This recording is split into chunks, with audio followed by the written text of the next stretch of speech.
Hi guys, so I said I would do a little demos, and so what I decided to do is give this a try and do the most basic thing. I never did any instructional stuff before, so bear with me if I totally mess up, but I decided to start with something I usually like to make for myself, and I usually like to make protein shakes with frozen fruit, yogurt, and soybean milk.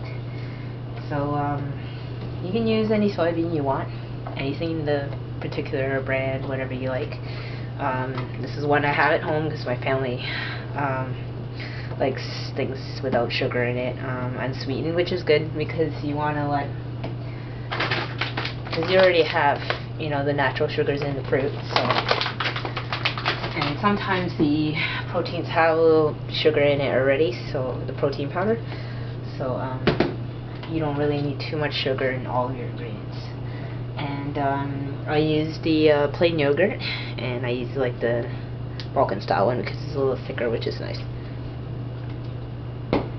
And you don't have to use just any mixed berries. You can use any frozen fruit that you want, or if you find that you're just going to make a shake right away, you can get fresh fruit, but I usually like frozen fruit because it's easier to store, and you don't have to worry about making the shakes all right away, because you know you can store frozen fruit longer. So what I'm going to start with is the frozen mixed berries. If you like more of a stronger berry flavor, you can add more berries if you like. You can play around. And what I do next is I add my yogurt in there. I tend to like to put my berries on the bottom, that way you won't get big chunks and it'll be able to blend it more finely. Okay. If you want your smoothie more thicker, you would add more yogurt. If you want it more of a liquidy, because this is the you add more soybean milk. So I kind of like the in-between. So before you add the soybean milk, if you actually add any powders into your shake, you want to kind of add it after the yogurt, because you don't want to add it with the berries on the bottom, because it's gonna get clogged and powdery on the bottom. You don't want that.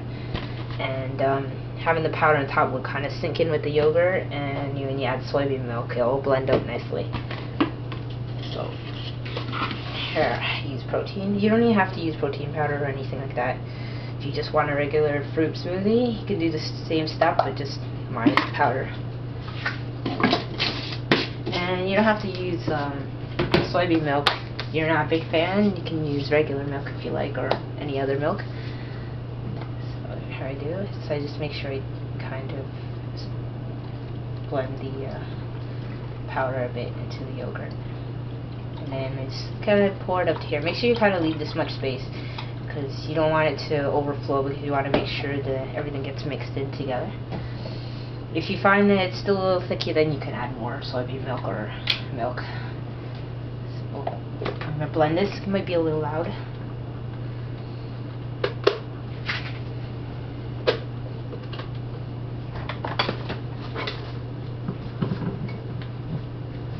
So I usually like to make these shakes because I'm always on the go, and it's a healthy way to fill your stomach when you don't have time to make a big meal, or you don't feel like eating anything heavy. So and these are easy to take with you. So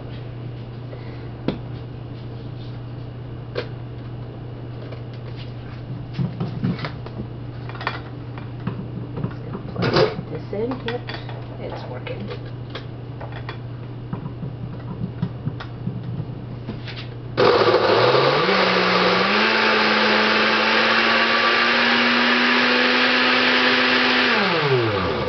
So while you're doing this part way, you want to scrape the sides, because if you have powder, it tends to stick to the sides of the container here.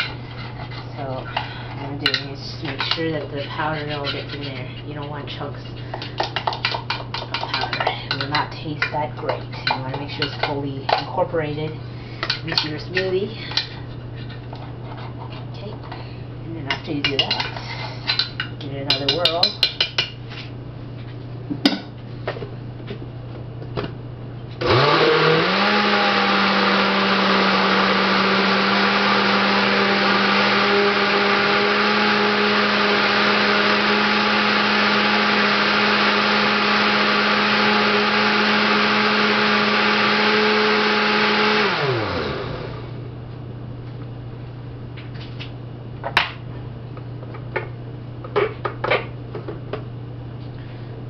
that should receive it.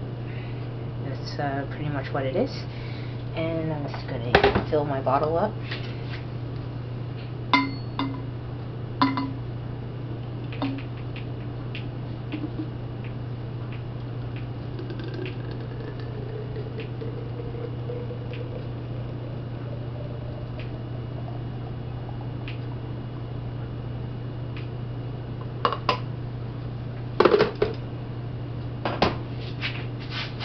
And there you have it.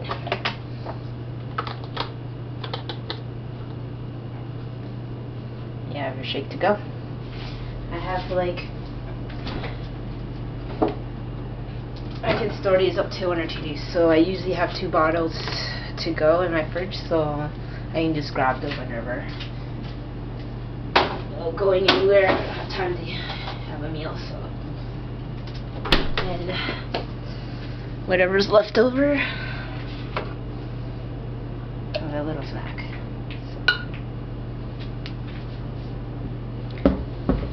Cheers, and there's my smoothie. Take care.